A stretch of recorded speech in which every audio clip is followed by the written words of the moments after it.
went to my car, and I was on a prescription called Seroquel. And I can't tell you the milligrams. I can't remember exactly what it would equal out to, but I do know it was well over 20 pills, and I took them all. And I knew the intention. The intention was to just stop hurting and just end it and be done.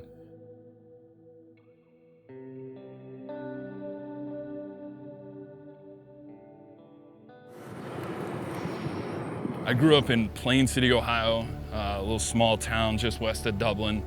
Got picked on all the time growing up.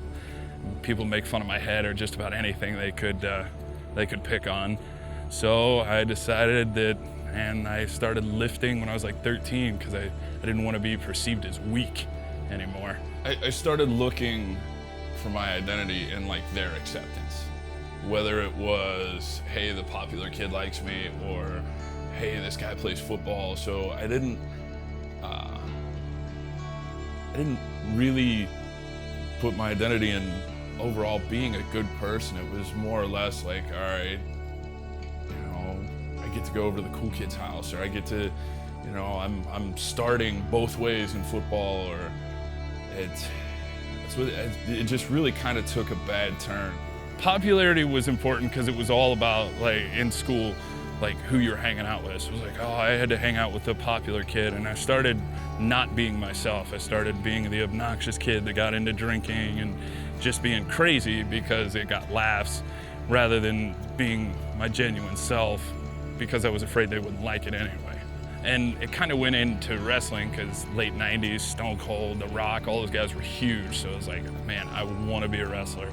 I want the adoration that those guys get week in and week out from millions of people. Oh, goodness. I was a bad guy, I was a heel. My persona was the new hotness, Todd Richards.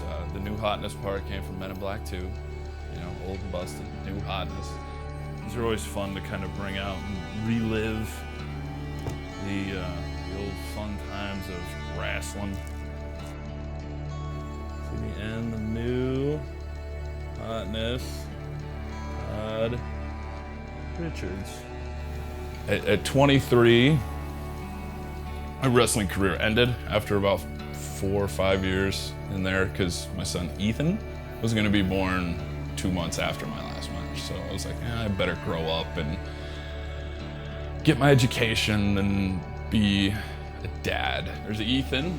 We all had these shirts at one point, these duck hunt shirts, because I thought they were sweet. My dad was not really verbal. I think I've heard just a handful of times, I love you, in my entire life. That doesn't mean my dad didn't love me, he just didn't express it very much. So where I may have heard, I love you 5 times in 35 years, I'll tell my kids I love you 5 times in a 20-minute phone conversation, because I don't want them to ever wonder, you know, if dad loved them if I were to die in the next hour. I want them to absolutely know with 100% certainty they were loved. My first wife's name was Jennifer, and when we met, it was like whirlwind, not really getting to know each other, not really understanding kind of how life worked, and I fell in love with being dad more than I fell in love with being husband, friend, partner to Jennifer. The identity was strictly in being dad. So my ex-wife and I had just split. I was feeling lonely, feeling depressed, and looking for some sort of connection. And I got on a dating app, and that's when I met Kelly. I had been divorced for a few months when he and I met, and he was still fairly fresh out of being completely separated, which I wasn't aware of at the time. And so we started seeing each other, hanging out. There was just a lot of genuine sweetness about him that I just really enjoyed being around him. She was a good sounding board for those rough times. Like she was there for me. I wasn't always there for her emotionally. I was kind of wrapped up in my own self-pity and guilt and anger and frustration. You know, we were in a relationship, kind of hanging out a lot, and then My ex-wife had filed a protection order. She had talked to me. I responded with 4 text messages and an email in February 2015, and I went to jail for 2 nights. And at that point, I think Kelly was pretty upset with me because she wasn't 100% honest with her, I think, about just how everything had gone on. And she's the one that actually picked me up from jail when I got out. So that's kind of where Kevin and I were come February when he was put in jail for sending a few text messages. I'm just like, yeah, I'm good on this guy, you know, we're good.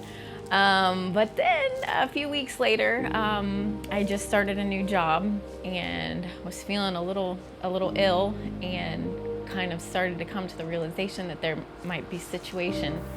We knew we were gonna have a child. Didn't know that it would end up being Cameron, but we knew we were gonna have a kid. And she told me multiple times that, you know, she was not sure she even wanted to tell me. You know, he was on the phone with me when I found out that we were gonna have a baby, and that was pretty devastating for me at the time. And, you know, it's just one of the many things that I look back on and smile, because at that moment I truly thought, I mean, I could not get any lower.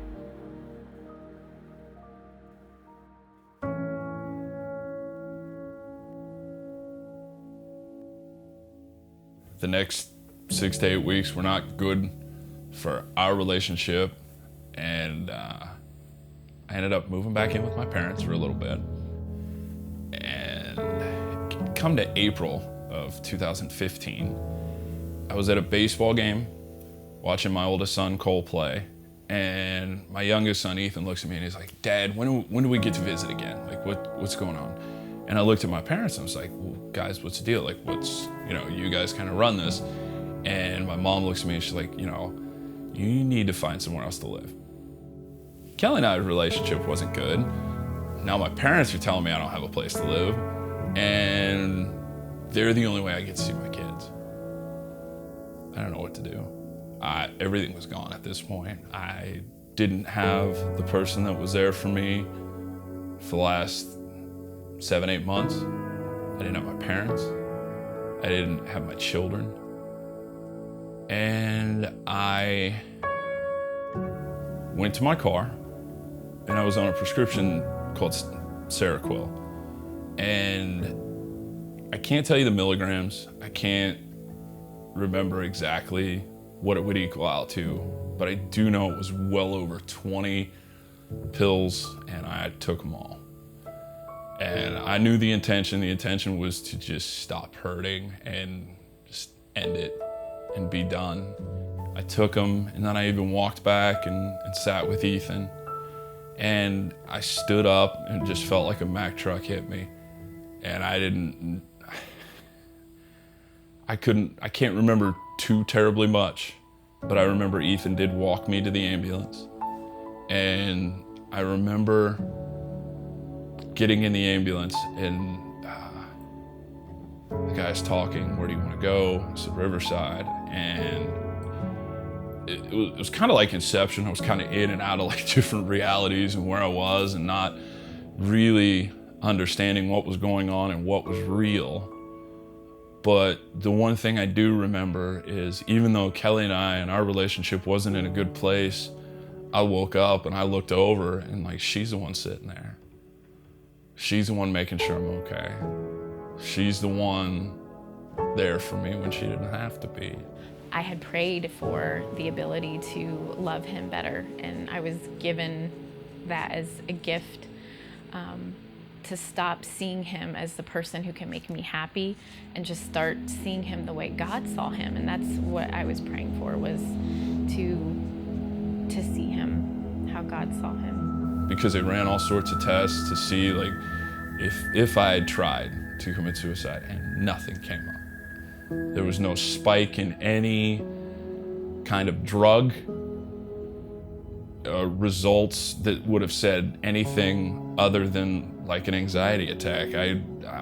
My blood pressure was something weird. I just remember thinking, man, she's the only one here. She's the only one there. Like, she even picked me up from the hospital again. 2 months later, after picking me up from jail, she picks me up from the hospital after this mess. So that was a really low point. We were just kind of rebuilding our relationship. We knew, Kelly and I, we knew that we were gonna have a child, and we were just looking for a place to really find God. And we both had grown up in the church, but we wanted a place to really have that personal connection with God. And my brother-in-law, Van, said, hey, you should try COVNT. I've been going there for a little while now, and it's really good. The pastor's really awesome, brings a lot of good messages week in and week out. So in July of 2015, we started going. I enjoyed like the personable aspect of everything. Enjoyed being in a movie theater because I love movies, so I'm weird about that. Kelly and I call COVNT home and have for the last 3 years because it's not, we don't go to church to get like that friendly, like good feeling kind of message. We go for that parental message, that one we need to hear, that tough love message. Learning to decide, regardless of how the world or this person, that person is loving me, when my identity is just found in the fact that I belong to Jesus and He is the one taking out of me and putting back in. It's amazing what you can do and how you can love. And then watching those relationships get restored, something that looked like it was going to be the end of me, something that looked like it was going to be a thorn in my side for a long time, now is one of the best things that's ever happened to me. I found God throughout all this by just kind of listening to Kelly and listening to her talk about how she would pray for me and how God was telling her, man, I've never seen somebody want your attention so badly, or talk about how like God was really like knocking at my heart when things looked insane, crazy. And I just took a step back and I was like, no, God has this. While I enjoy being dad, I enjoy being a husband. I enjoy being a brother and even a son. It does not, if that goes away, or if there's like a wrench thrown into that relationship, it's not the end. It's not, oh my gosh, my world is falling apart. It's like, all right, God, how do you want me to handle this? What do you desire from me? And it brings a lot of peace. It really does.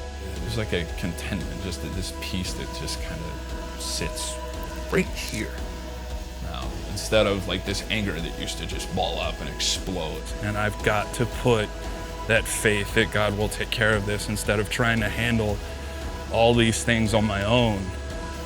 I was trying to let God handle them and working on having that faith that God will handle them. And in the end, it'll be where it should be. It doesn't necessarily end where I want it to be, but where it should be, in a good place.